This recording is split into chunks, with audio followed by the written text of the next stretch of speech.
Bismillah, alhamdulillah, wassalatu wassalamu ala rasulillah.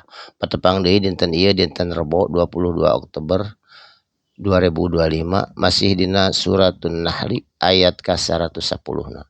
A'udzu billahi minasyaitonir rajim. Bismillahirrahmanirrahim.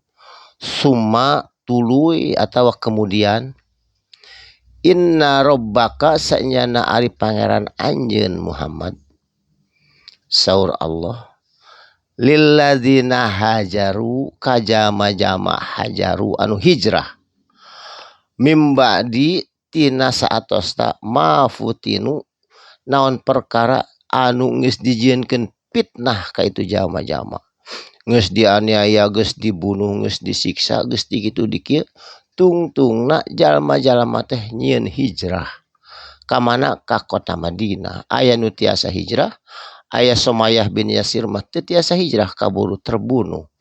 Ari Ammar bin Yasir mah pura-pura jadi kafir padahal mah manehna sieun terbunuh. Jeung nu sawarehna mah loba anu lolos sareng Rasul hijrah ka Madinah. Saatosna dongkap ka Madinah summa tuluy jahadu jihad di Madinah teh. Jihad di dieu mah sanes peperangan. Margi ieu mah masih kena suratul Makkiyah, surat nu turun di kota Mekah, teu acan aya peperangan. Tapi jahadu jihad di dieu mah ieu teh mempertahankeun kana tauhid, kana keimanan, kana keislamanana di antutos aya dina hatena, dipelihara supaya ulah pudar saterusna. Wasobaru jeung salabar itu jama-jama anu hijrah di kota Madinah. Papelakan neangan tuangeun sabisa-bisa. Dangaranna ge jelema ge pendatang. Disebutna teh muhazirin. Ditulungan ku Ansor umat orang-orang Madinah anu nyambut kedatangan muhazirin. Saterusna inna rabbaka sanyana ari pangeran anjeun mimba diha tina saatosna hijrah, sabar, jihad, laghafurur rahim. Tang tuna yakin Allah mah maha pengampun jeung maha asih. Itu jadi jelema nu hijrah mah ku Allah diampuni dosana, dikasihi. Saterusna ka dieu.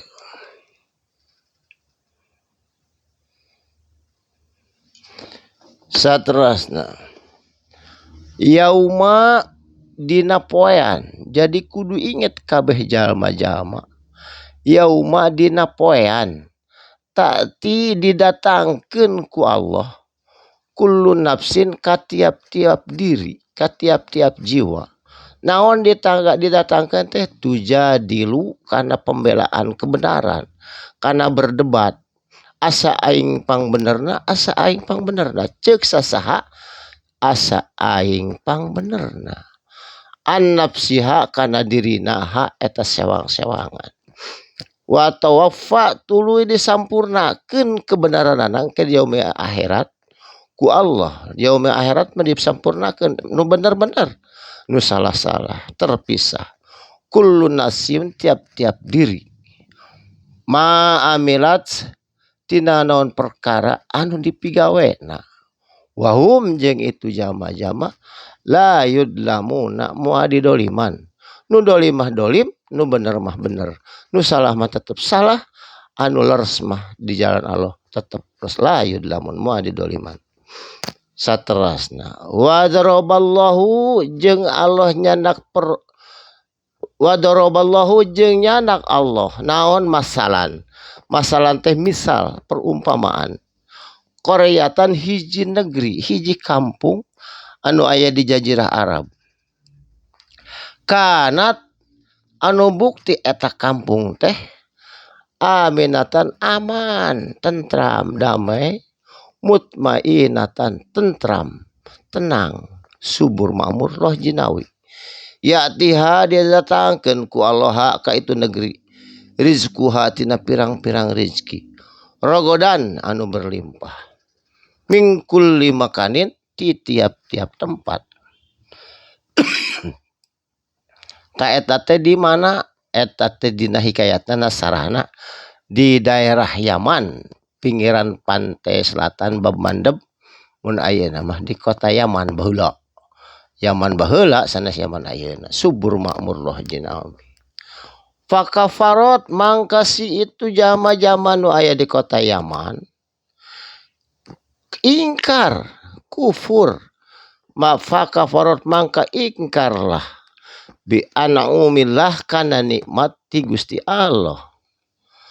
Kulantaran kitu fa'adaqqaha mangka dirasakeun kumanehanana naon Allahu ti Gusti Allah libasal ju kana perasaan lapar gararing nantang kalanana teu buahan hese dahar acan wahau jeung rasa sieun da silih garong silih paling silih bunuh ku eueuh dahareun tina naon eta teh bimakanu yasnaun tina naon perkara anu bukti kumaranehana yasnaun dipigawe di sanainya gitu masna kitu pasti hasilna ge kitu.